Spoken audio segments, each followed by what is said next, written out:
তাহলে আজকে শিক্ষা প্রাঙ্গনের তরফ থেকে যে 2025 সালে 3 নম্বর মক টেস্ট, সেই মক টেস্টটা আমরা অ্যানালাইসিস করব। প্রথম প্রশ্ন ছিল আলোকিত তীব্রতা বা দীপন প্রাবল্য। দীপন প্রাবল্যের এসআই একক এখানে জিজ্ঞাসা করা হয়েছিল, সেটা হবে ক্যান্ডেলা। ক্যান্ডেলাকে সিডি দিয়ে ডিনোট করা হয়।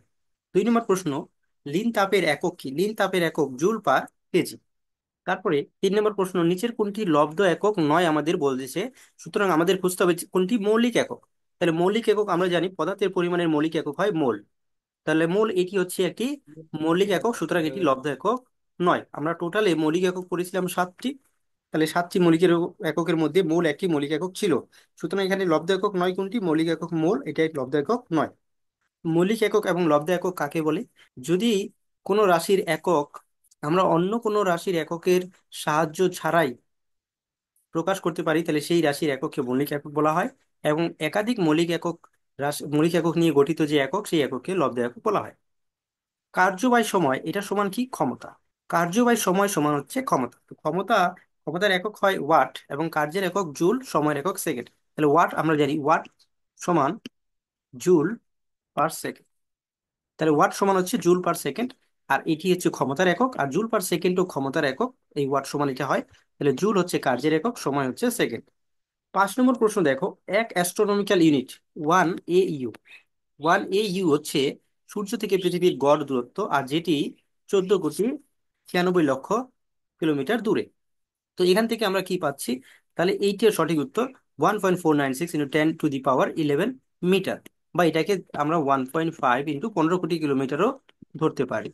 তাহলে এত মিটার। এই যে প্রথম অপশনটা আছে, এটি এক আলোকবর্ষ সমান এত, এবং এটি হচ্ছে 1 AMU, অ্যাটমিক মাস ইউনিট, পারমাণবিক ভরের মান হচ্ছে 1.66 × 10⁻27 কেজি। আর 10⁻10 এটা সমান 1 অ্যাংস্ট্রম। তাহলে 1 অ্যাংস্ট্রম সমান কত হয়? 10⁻10 মিটার। তারপরে 6 নম্বর প্রশ্ন দেখো, যদি বায়ুমণ্ডল না থাকতো তাহলে আকাশের রং হতো কালো। কারণ বায়ুমণ্ডলের মাধ্যমে আমাদের যে বিভিন্ন 7টি রং আছে, সেই 7টি রং কি হয়? বিচ্ছুরিত হয়ে যায়, এবং সেক্ষেত্রে স্ক্যাটার্ড হয়ে আমাদের আকাশের বিভিন্ন রকমের রং দেখা যায়। কিন্তু যদি কোনো বায়ুমণ্ডল না থাকতো তাহলে আমাদের যে আলোর যে স্ক্যাটারিংটা আছে, বিক্ষেপণটা আছে, সেটা হতো না, এবং সেক্ষেত্রে আমরা কালো রং দেখতে পেতাম, মানে কোনো রং দেখতে পেতাম না। কালো রং হচ্ছে সমস্ত রঙের অনুপস্থিতি, এবং সমস্ত রঙের উপস্থিতি থেকে বলা হয় সাদা রং। মানে সব রং যদি প্রেজেন্ট থাকে তাহলে সেটা হবে সাদা রং, আর কোনো রং যদি প্রেজেন্ট না থাকে তাহলে সেক্ষেত্রে সেটি হবে কালো রং। প্রশ্ন নম্বর 8, এই ধরনের প্রশ্নগুলোই আমরা কিন্তু সচরাচর ভুল করে থাকি। যেমন এখানে সুস্থ মানুষের স্বাভাবিক তাপমাত্রা জিজ্ঞাসা করেছে। তাহলে প্রথমে আমাদের কাজ হচ্ছে অপশন না দেখে আমাদের এটা আনসার করা। তাহলে সুস্থ মানুষের স্বাভাবিক তাপমাত্রা হয় 37 ডিগ্রি সেলসিয়াস। তাহলে সেলসিয়াস স্কেলে কত হয়? 37 ডিগ্রি সেলসিয়াস। আচ্ছা, এটা হচ্ছে সেলসিয়াস স্কেলে। এবং যদি আমরা কেলভিন স্কেলে যাই, তাহলে কেলভিন স্কেলে আমরা কি জানি? যে 0 ডিগ্রি সেলসিয়াস সমান 273 কেলভিন। সুতরাং 37 ডিগ্রি সেলসিয়াস সমান কত হয়ে যাবে? তাহলে 37 ডিগ্রি সেলসিয়াস সমান হয়ে যাবে, এখানে 37 আরো অ্যাড হয়ে যাবে, তার মানে 310 কেলভিন। তাহলে 310 কেলভিন, এটি হবে আমাদের কেলভিন স্কেলে। তো এখানে সঠিক উত্তর আমাদের 310 কেলভিন। 32 ডিগ্রি ফারেনহাইট এটি কি? এটি হচ্ছে 0 ডিগ্রি সেলসিয়াসের সমান মান। তাহলে আমাদের মানুষের স্বাভাবিক শরীরের তাপমাত্রা কি 0 ডিগ্রি সেলসিয়াস হয়? না। তাহলে 32 ডিগ্রি ফারেনহাইট কোনো মতেই নেওয়া যাবে না। 37 ডিগ্রি ফারেনহাইট কেন দেওয়া আছে? কারণ এই যে 37 ডিগ্রি সেলসিয়াস, আমরা যেন ওই 37কে দেখেই এটাকে টিক করি, সুতরাং এটি কিন্তু হবে না। আর 273 কেলভিন এটি সমানও 0 ডিগ্রি সেলসিয়াস হয়। তাহলে 72 ডিগ্রি ফারেনহাইট সমান 0 ডিগ্রি সেলসিয়াস, 273 কেলভিন সমান ও 0 ডিগ্রি সেলসিয়াস। আর 37 ডিগ্রি ফারেনহাইট মানে অলমোস্ট অলমোস্ট 4 ডিগ্রি সেলসিয়াসের কাছাকাছি হবে, সুতরাং এটিও আমাদের হবে না। আমাদের সঠিক উত্তর হবে 37 ডিগ্রি সেলসিয়াস, অথবা 310 কেলভিন। প্রশ্ন নম্বর 8 দেখো, তেলের পৃষ্ঠে প্রক্ষিপ্ত আলোক তরঙ্গের কোন ঘটনার কারণে 7টি রং দেখা যায়? আমরা দেখি যদি কোনো মেঝেতে তেল ছড়ানো ছিটানো থাকে, এবং সেখানে যদি কোনো রকম ভাবে একটু আলোর প্রবেশ হয়, তাহলে সেক্ষেত্রে এই জায়গাটাতে একটি রামধনুর মতো এই যে তেল ছড়িয়ে থাকে, সেই তেলের উপরে একটি রামধনুর মতো কালার দেখতে পাওয়া যায়, মানে 7টি রঙের ছটা দেখতে পাওয়া যায়। তো সেটা কিসের জন্য হয়? সেটা আলোর ব্যতিচার ধর্মের জন্য হয়। প্রশ্ন নম্বর 9, থার্মোস্ট্যাট। স্ট্যাট বলতে কি বোঝাচ্ছে? স্ট্যাটিক। স্ট্যাটিক বলতে স্থির, ইংরেজিতে, বাংলায় হচ্ছে স্থির, মানে কি? কনস্ট্যান্ট। কনস্ট্যান্ট। আর থার্মো কথার অর্থ কি? তাপমাত্রা। তাহলে আমরা এখান থেকে কি বলছি? থার্মোস্ট্যাট কিসের জন্য ব্যবহার করা হবে? স্থির তাপমাত্রা রাখার জন্য। তাহলে স্থির তাপমাত্রা রাখার জন্য আমরা কি ব্যবহার করছি? থার্মোস্ট্যাট। প্রশ্ন নম্বর 10 দেখো, টেলিস্কোপে কোন ধরনের লেন্স ব্যবহার করা হয়? টেলিস্কোপ যন্ত্রে যে ধরনের লেন্স ব্যবহার করা হয় সেটি উত্তল লেন্স ব্যবহার করা হয় টেলিস্কোপে। নিচের প্রশ্ন 11 নম্বর, নিচের কোন রংটি সবুজ রঙের পরিপূরক? আমরা যে আলোর যে কালারের আমরা কি দেখেছিলাম, কি ট্রায়াঙ্গেল দেখেছিলাম, এটি হচ্ছে আর রেড, এটি গ্রিন, আর এটি ব্লু। আর জিবি যদি হয় তাহলে এই যে গ্রিনের অপোজিটে এটি কালার হবে ম্যাজেন্টা, লালের অপোজিটে মানে লালের পরিপূরক হবে নীলাভ সবুজ সায়ান, এবং ব্লু এর অপোজিটে হবে ইয়েলো। তাহলে আমরা এখান থেকে পড়েছিলাম এটা ছিল হচ্ছে হোয়াইট। তো এখান থেকে আমাদের বিভিন্ন ধরনের যে রঙের পরিপূরক রং সেটা আমরা ইজিলি পেয়ে যাব। গ্রিন যদি হয় সবুজের হবে ম্যাজেন্টা, ব্লু মানে নীল রঙের হবে হলুদ ইয়েলো, আর রেড লালের হবে হচ্ছে সায়ান নীলাভ সবুজ। এখানে আমাদের জিজ্ঞাসা করা হয়েছে সবুজ রঙের পরিপূরক রং কোনটি, তাহলে সেটি হবে ম্যাজেন্টা। প্রশ্ন নাম্বার 12, কি ব্যবহার করে হাইপার মেট্রোপিয়ার সংশোধন করা যেতে পারে? হাইপার মেট্রোপিয়া এমন একটি রোগ যেটি দূরদৃষ্টি দোষ, মানে দূরের জিনিসকে আমরা স্পষ্ট দেখতে পাই কিন্তু কাছের জিনিসকে আমরা স্পষ্ট দেখতে পাই না। তো সেই রোগের কারেকশন করতে বা সংশোধন করতে যে লেন্সের আমরা চশমা ব্যবহার করি সেই লেন্স হচ্ছে উত্তল লেন্সের চশমা আমরা ব্যবহার করি। এবং এটি যদি নিকট দৃষ্টি দোষ হতো বা মায়োপিয়া হতো তাহলে সেক্ষেত্রে আমরা অবতল লেন্স ব্যবহার করতাম। আর যদি প্রেস বায়োপিয়া হয় তাহলে সেক্ষেত্রে আমরা বাইফোকাল লেন্স ইউজ করব। এবং যদি কারো আস্টিমাটিজম হয় তাহলে সেক্ষেত্রে আমরা নলাকার লেন্স বা সিলিন্ড্রিকাল লেন্স ব্যবহার করব। 13 নম্বর প্রশ্ন ছিল যানবাহনের হেডলাইটে কোন ধরনের আয়না বা দর্পণ ব্যবহার করা হয়? সেক্ষেত্রে অবতল দর্পণ ব্যবহার করা হয় যানবাহনের হেডলাইটে। এখানে দর্পণ বলা আছে, তাহলে দর্পণের কনসেপ্ট লেন্সের কনসেপ্টে ঠিক অপোজিট হয়। প্রশ্ন নম্বর 14, আকাশে একটি তারা জ্বলজ্বল করছে বা মিটমিট করছে, এর কারণ কি? এর কারণ হচ্ছে বায়ুমণ্ডল দ্বারা আলোর প্রতিসরণ। তাহলে প্রতিসরণ আমাদের সঠিক উত্তর হবে প্রতিসরণ। প্রশ্ন নম্বর 15, বাতাসে শব্দের গতিবেগ কত হয়? 330 মিটার পার সেকেন্ড, এটি হচ্ছে শব্দের গতি বাতাসে। 3 × 10⁸ মিটার পার সেকেন্ড, এটি হচ্ছে শূন্য মাধ্যমে আলোর গতিবেগ। প্রশ্ন নম্বর 16, একটি সেতারে শক্তির কিরূপ পরিণত হয়? আমরা জানি শক্তির সৃষ্টি বা ধ্বংস করা সম্ভব নয়, শক্তি শুধুমাত্র রূপান্তরিত হয়, মানে একটি রূপ থেকে আরেক রূপে অন্তর হয়, মানে রূপান্তর হয়। তাহলে সেতার মানে কি? সেতারে একটি যন্ত্র, যে যন্ত্রে আমরা হাতের মাধ্যমে স্ট্রিংকে নাড়ানোর চক্করে কি হচ্ছে সেখান থেকে আমাদের শব্দ উৎপন্ন হচ্ছে। তাহলে আমরা যে হাত দিয়ে নাড়াচ্ছি সেটাকে আমরা কি বলি? মেকানিক্যাল এনার্জি বা যান্ত্রিক শক্তি। এবং সেটি কোন শক্তিতে রূপান্তরিত হচ্ছে? শব্দ শক্তিতে রূপান্তরিত হচ্ছে। তাহলে সঠিক উত্তর। 17 নম্বর, একটি দূরত্ব সময় গ্রাফ কিসের প্রতিনিধিত্ব করে? তো আমরা যদি দেখি এটি হচ্ছে সময় আর এটি হচ্ছে দূরত্ব। তাহলে দূরত্ব সময়ের যে গ্রাফ সেটি কি কি বলবো আমরা? দূরত্ব বাই সময়। তাহলে দূরত্ব বাই সময়কে এটিকে কি বলা হয়? দ্রুতি, বা ইংরেজিতে বলা হয় স্পিড। এবারে এটা দূরত্ব না হয়ে যদি সরণ হতো তাহলে সেক্ষেত্রে সরণ বাই সময়ের গ্রাফ হতো ভেলোসিটি বা বেগ। তাহলে ভেলোসিটি বা বেগ কখন হবে? যখন সরণ বাই সময় জিজ্ঞাসা করা হবে। সরণ একটি ভেক্টর রাশি আর দূরত্ব একটি স্কেলার রাশি। একইভাবে বেগ একটি ভেক্টর রাশি এবং স্পিড বা দ্রুতি এটি একটি স্কেলার রাশি। তাহলে এখানে সঠিক উত্তর আমাদের হবে দ্রুতি। তারপরে প্রশ্ন 18 নম্বর, জি এর সর্বাধিক মান কোথায়? তাহলে জি এর সর্বাধিক মান সেখানেই হবে যেখানে পৃথিবীর কেন্দ্র থেকে যত কাছাকাছি থাকবে তত সেখানে আমাদের জি এর মান সর্বাধিক হবে। তাহলে কেন্দ্র থেকে সবচেয়ে কাছে জি কোথায় আছে? সেটি হচ্ছে মেরুতে আছে, তাহলে মেরুতে আমাদের জি এর মান সর্বাধিক হবে। প্রশ্ন নম্বর 19, কেলভিন স্কেলে জলের হিমাঙ্ক কত? প্রথমে আমাদের জানতে হবে জলের হিমাঙ্ক বলতে জল যে অবস্থাতে যে যে যে তাপমাত্রাতে জল জমে বরফ হয় সেটিকে বলা হয় হিমাঙ্ক। হিম বলতে বরফ। তাহলে জলের হিমাঙ্ক বলতে আমরা যেখানে জলকে বরফে পরিণত করি সেই তাপমাত্রাটাকে বলছি। তাহলে জলকে বরফে পরিণত করতে সেটা কত ডিগ্রি সেলসিয়াস হতে হয়? 0 ডিগ্রি সেলসিয়াস হতে হয় সেলসিয়াস স্কেলে। আর কেলভিন স্কেলে 0 ডিগ্রি সমান হচ্ছে 273 কেলভিন।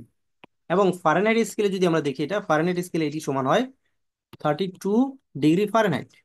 তাহলে এই তিনটে আমাদের হবে সঠিক উত্তর। এবার এই তিনটির মধ্যে অপশনে যেটি আছে সেটি আমাদের সঠিক উত্তর হবে। তাহলে 273 কেলভিন আমরা দেখতে পাচ্ছি, এটি হবে সঠিক উত্তর।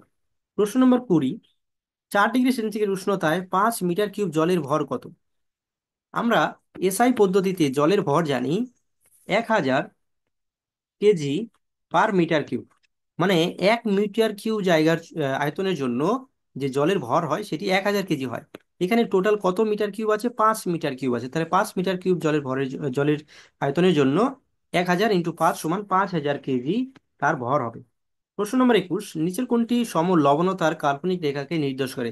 কাল্পনিক রেখা সমলবনতার কাল্পনিক রেখাকে নির্দেশ করা হয় আইসো হেলাইন। নিচের কোনটি সমগভীরতার কাল্পনিক রেখাকে নির্দেশ করা হয়? সমগভীরতা যদি বলা হয় তাহলে সেক্ষেত্রে হবে আইসোবার। এই যে বাকি লাইনগুলো আছে এগুলো খুবই গুরুত্বপূর্ণ। আমাদের ইউটিউব চ্যানেলে বিভিন্ন ধরনের ভিডিও আছে, সেই ভিডিওগুলোতে এগুলো সম্পর্কে আলোচনা করা হয়েছে যে কাল্পনিক রেখা সম্পর্কে বিভিন্ন ধরনের কাল্পনিক রেখা।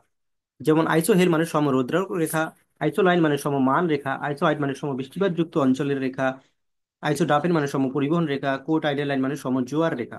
প্রশ্ন নম্বর 23, সংরাই কোন রাজ্যের লোকনৃত্য? এটি ত্রিপুরা রাজ্যের লোকনৃত্য। ত্রিপুরার এছাড়াও আরো অনেক ইম্পর্টেন্ট লোকনৃত্য আছে। দান্দ্রাস কোন রাজ্যের লোকনৃত্য? দান্দ্রাস হিমাচল প্রদেশের লোকনৃত্য।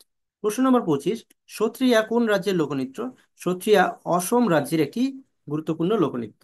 প্রশ্ন নম্বর 26, পিচ বাই পেন্টিংস কোন রাজ্যে দেখা যায়? পিচ বাই পেন্টিংস রাজস্থান রাজ্যে দেখা যায়। এছাড়াও রাজপুত পেন্টিংস রাজস্থানে দেখা যায় এবং মান্দানা ও রাজস্থানের কিছুটা অংশে দেখা যায়। প্রশ্ন নম্বর 27, খারদুংলা পাস কোন রাজ্যে দেখা যায়? খারদুংলা পাস পাস জম্মু কাশ্মীরের একটি গুরুত্বপূর্ণ গিরিপথ। প্রশ্ন নম্বর 28, বারালাচা পাস কোন রাজ্যে দেখা যায়? এটিও একটি জম্মু কাশ্মীরের গুরুত্বপূর্ণ গিরিপথ। প্রশ্ন নম্বর 29, কলমেজুঠু কোন রাজ্যে দেখা যায়? কেরলে। প্রশ্ন নম্বর 30, কাজরি নৃত্য এই চিত্রকর্মটির চিত্রশিল্পী কে? কাজরি নৃত্য চিত্রকর্মটির চিত্রশিল্পী অবনীন্দ্রনাথ ঠাকুর। এছাড়াও অবনীন্দ্রনাথ ঠাকুরের কিছু ইম্পর্টেন্ট চিত্রকর্ম আরো আছে, আমাদের এটি সম্পর্কে আলাদা ভিডিও আপলোড করা আছে, সেটিতে তোমরা দেখতে পারবে। প্রশ্ন নম্বর 31, বেতাল পঞ্চবিংশতি চিত্রকর্মটি চিত্রশিল্পীকে? বেতাল পঞ্চবিংশতি চিত্রকর্মটি চিত্রশিল্পী নন্দলাল বসু। হাজারদুয়ারি স্থাপত্যটির প্রতিষ্ঠাতা কে করেন? হাজারদুয়ারি স্থাপত্যটি প্রতিষ্ঠা করেন ডানকান ম্যাকলিওর। আকবরের সমাধি স্থাপত্যের প্রতিষ্ঠাতাকে? আকবরের সমাধি স্থাপত্য প্রতিষ্ঠাতা তার পুত্র জাহাঙ্গীর। প্রশ্ন নম্বর 34, নহকালিকা জলপ্রপাত ভারতের নিচের কোন পাহাড়ে অবস্থিত? এখানে কোন পাহাড়ে না বলে কোন রাজ্যে যদি বলা হতো তাহলে সেক্ষেত্রে আমরা বলতাম মেঘালয় রাজ্যে অবস্থিত। এবং মেঘালয়ের তিনটি গুরুত্বপূর্ণ পাহাড় গারো, খাসি এবং জয়ন্তিয়া, এবং নহকালিকায় জলপ্রপাত এই খাসি পাহাড়ের অন্তর্গত। জগ জলপ্রপাত ভারতের নিচের কোন রাজ্যে অবস্থিত? এটি কর্ণাটক রাজ্যে অবস্থিত। প্রশ্ন নম্বর 36, 5 অঙ্কের বৃহত্তম সংখ্যা যেটিকে এত 5, 3, 5, 8, 12 দ্বারা ভাগ করলে প্রতি ক্ষেত্রে 2 অবশিষ্ট থাকবে, সেই সংখ্যাটা বের করতে হবে। এই ক্ষেত্রে আমাদের কি করতে হবে? প্রথমে এই সংখ্যাটি গুলির লসাগু বের করতে হবে।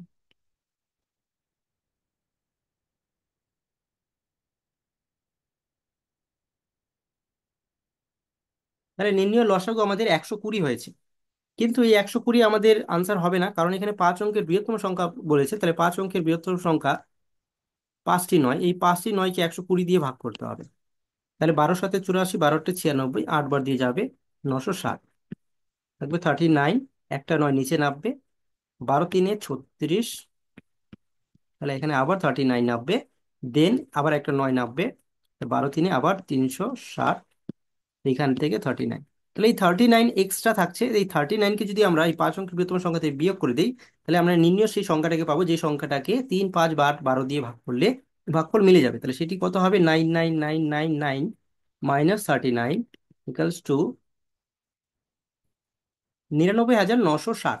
কিন্তু এটাকে তো ভাগ করলে ভাগফল মিলে যাবে, কোনো ভাগশেষ থাকবে না। তো আমাদের জিজ্ঞাসা করেছে এখানে 2 ভাগশেষ থাকতে হবে, তাহলে এর সাথে আমরা আর 2 যোগ করে দিব। তাহলে 99962 এটি আমাদের সঠিক উত্তর হবে। অপশন এতে আছে 99962, তাহলে সঠিক উত্তর আমাদের 99962 এটি হবে। তারপরে প্রশ্ন দেখো 37, দুটি সংখ্যার গসাগু এবং লসাগু দেওয়া আছে 18 এবং 378, এবং একটি সংখ্যা 54 হলে তাহলে অন্য সংখ্যাটি কত হবে? তাহলে এটি করার জন্য আমাদের কি একটি সূত্র আছে, যে দুটি সংখ্যার গুণফল সমান লসাগু ইন্টু গসাগু। তাহলে এখানে গসাগু আর লসাগু যদি আমরা গুণফল করি, তাহলে গসাগু ইন্টু লসাগু মানে 18 ইন্টু 378, এটা সমান দুটি সংখ্যা, একই সংখ্যাকে আমি এক্স ধরলাম, আর একটি সংখ্যা এখানে দেওয়া আছে 54। তাহলে নির্ণয় সংখ্যাটি এক্স সমান হবে 18 ইন্টু 378 ডিভাইডেড বাই 54। 18 × 3 করলে 54 হয়, 3 × 1 = 3, 3 × 2 = 6, 3 × 6 = 18। তাহলে আমরা নির্ণয় সংখ্যাটা পেয়েছি, সেই সংখ্যাটি কত? 126। সঠিক উত্তর আমাদের 126। এবারে এই 38 নম্বর প্রশ্নটি দেখো, 16, 24, 36, 54 দ্বারা বিভাজ্য 5 অঙ্কের ক্ষুদ্রতম সংখ্যাটি বের করতে বলেছে। এর আগে আমরা একটি বৃহত্তম সংখ্যা বের করেছি, এখানে ঠিক এই একইভাবে ক্ষুদ্রতম সংখ্যা বের করতে হবে। সেটি করার জন্য আমাদের প্রথম কাজ কি? প্রথমে কোন সংখ্যাটাকে ভাগ করলে সেই মিলে যাবে, মানে লসাগুটা আমরা বের করব। তাহলে লসাগু বের করবো আগে।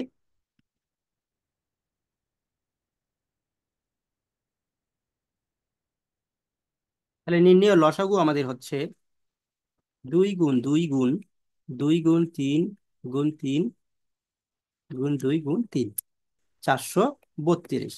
তাহলে আমরা নির্ণয় লসাগু পেয়েছি 432। এবারে 5 অঙ্কের ক্ষুদ্রতম সংখ্যা নেই, 5 অঙ্কের ক্ষুদ্রতম সংখ্যা 1 লিখে 4টে শূন্য, এটাকে 432 দিয়ে আমরা ভাগ করব। তাহলে এই 1000কে নিতে হবে। 1000কে দুইবার দিলে 4 2 864, আর থাকলো হচ্ছে 6 আর 3 1, 136 থাকছে এদিকে, আর একটা শূন্য আমাদের নেমে যাবে।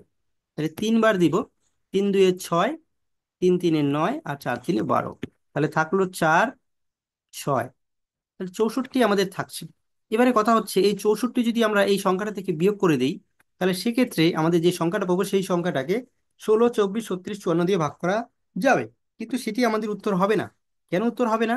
কারণ হচ্ছে আমাদের 5 অঙ্কের রাখতে হবে। এখান থেকে এই যেটি 5 অঙ্কের সবচেয়ে ক্ষুদ্রতম সংখ্যা, এখান থেকে যদি আমরা 1 বিয়োগ করি, তাহলে কিন্তু এটি 4 অঙ্কের হয়ে যাবে। সুতরাং এখান থেকে কিছু বিয়োগ করা যাবে না, তাহলে এখানে অ্যাড করতে হবে। মানে এই যে 64 হয়েছে, এই 64তে কত হলে এই 432 দিয়ে আরেকবারে যেত? তাহলে এখানে 64কে 432 বানাতে হলে আমাকে 432 আর 64 বিয়োগ করতে হবে 368। মানে এখানে যদি আমরা আরো 368 অ্যাড করে দিতাম, তাহলে সেক্ষেত্রে কি এই 432 দিয়ে আরেকবার যেত, মানে ভাগ মিলে যেত। তো এই 368 আমাদের কোথায় অ্যাড করতে হবে? তাহলে এই 5 অঙ্কের যে ক্ষুদ্রতম সংখ্যা, সেই ক্ষুদ্রতম সংখ্যার সাথে অ্যাড করতে হবে। তাহলে সেটি কত হবে? তাহলে 1 2 3 4 এত, আর 368 যদি আমরা যোগ করি, তাহলে 10368। তাহলে এটি হবে আমাদের নির্ণয় সেই সংখ্যাটি যেটি 5 অঙ্কের ক্ষুদ্রতম সংখ্যা, এবং যাকে 16 24 36 54 দ্বারা ভাগ করলে ভাগফল কোনো মিলে যাবে। তাহলে সেটি হবে এই 10368। প্রশ্ন নম্বর 39। তিনটে রাশি দেওয়া আছে এবং এদের লসাগু বের করতে বলেছে। তাহলে লসাগু আমরা যখন বের করবো, আমরা দেখবো এক্স, মানে লসাগু হচ্ছে সেই সংখ্যাটা, লসাগু লঘিষ্ঠ সাধারণ গুণিতক, যে সংখ্যাটাকে এই সবগুলো সংখ্যা দিয়ে ভাগ করা যাবে। তাহলে আমি যদি সংখ্যাটাকে লিখি এরকম করে XYZ, তো এই XYZ কে কি প্রথম সংখ্যাটা দিয়ে ভাগ করা যাবে? মানে প্রথম সংখ্যার মধ্যে কি আছে? এক্স এর কিউব আছে।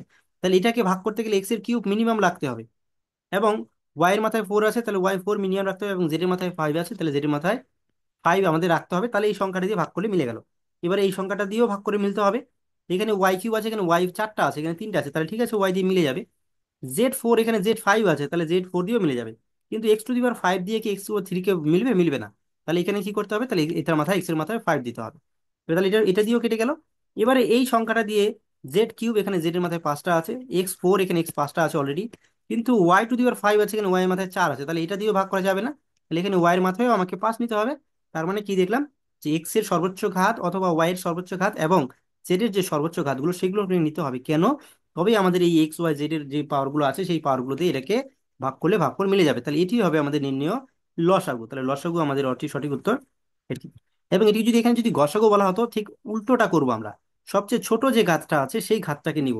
যেমন এখানে আমরা যদি দেখি যে এক্স এর সবচেয়ে সবচেয়ে ছোট ঘাত আছে x³ ওয়াই এর সবচেয়ে ছোট ঘাত y³ এবং জেড এর সবচেয়ে ছোট ঘাত Z3। তাহলে সেক্ষেত্রে আমাদের এটি হবে নির্ণয় গসাগু। কিন্তু এখানে আমাদের লসাগু চেয়েছে, তাহলে লসাগু হবে আমাদের x³ y³ z³। প্রশ্ন নম্বর 40 দেখো, এই দশমিকের যদি আমাদের লসাগু বের করতে বলে বা গসাগু বের করতে বলে, তাহলে সেক্ষেত্রে আমাদের কি করতে হবে? দশমিকের ডান দিকে সমান সমান সংখ্যার ঘর নিতে হবে। তাহলে প্রথমে 0.63, মানে দশমিকের পরে দুটো ঘর আছে, পরেরটাতে 1.05, এটাও দশমিকের পরে দুটো ঘর আছে, কিন্তু 2.1 এর পরে একটাই ঘর আছে, তার মানে এখানে দুটো ঘর আমরা বানিয়ে নিব। তো এবারে যদি আমি দশমিক উঠাই, এখানে হবে 100, এখান থেকে দশমিক উঠালে দিলেও 100 হবে, এখানে উঠালেও হবে 100। এই শূন্য আর শূন্য কাটবো না। এবারে আমাদের বলেছে লসাগু বের করতে। লসাগু বের করার সময় হচ্ছে নিয়ম হচ্ছে যে লবগুলো থাকবে তাদেরকে লসাগু যেটা বলবে সেটা উপরেগুলোকে করতে হবে, আর নিচেরটাকে অপোজিট, মানে গসাগু বের করতে হবে। তাহলে নিম্নের লসাগু আমাদের হয়ে যাবে। তাহলে নিচের 100 100 100 একই সংখ্যার যদি গসাগু বের করি যা হবে, লসাগু বের করলে তাই হবে, এবং কোনটি হবে? সেটি নিজের সংখ্যাটাই হবে 100। তাহলে নিচের সংখ্যাগুলির গসাগু বা হরের গসাগু আমরা পেয়ে গেছি 100।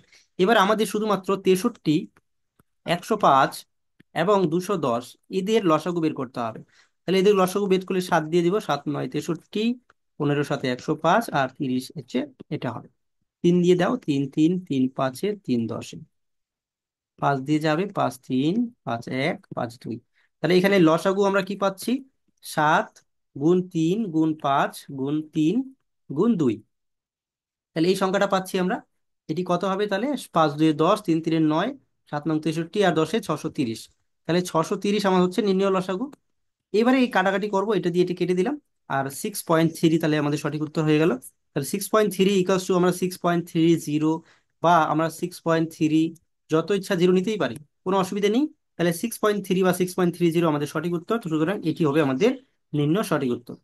এরকম আরো মক টেস্ট দিতে হলে আমাদের চ্যানেলে নজর রাখতে হবে। বিভিন্ন ধরনের ভিডিওর মাধ্যমে আমরা এই সমস্ত ইম্পর্টেন্ট যে প্রশ্নগুলো আছে, যেগুলো পরীক্ষায় আসার মতো প্রশ্ন, সেগুলো নিয়ে আলোচনা করব। ভিডিওটি সম্পূর্ণ দেখার জন্য প্রত্যেককে ধন্যবাদ।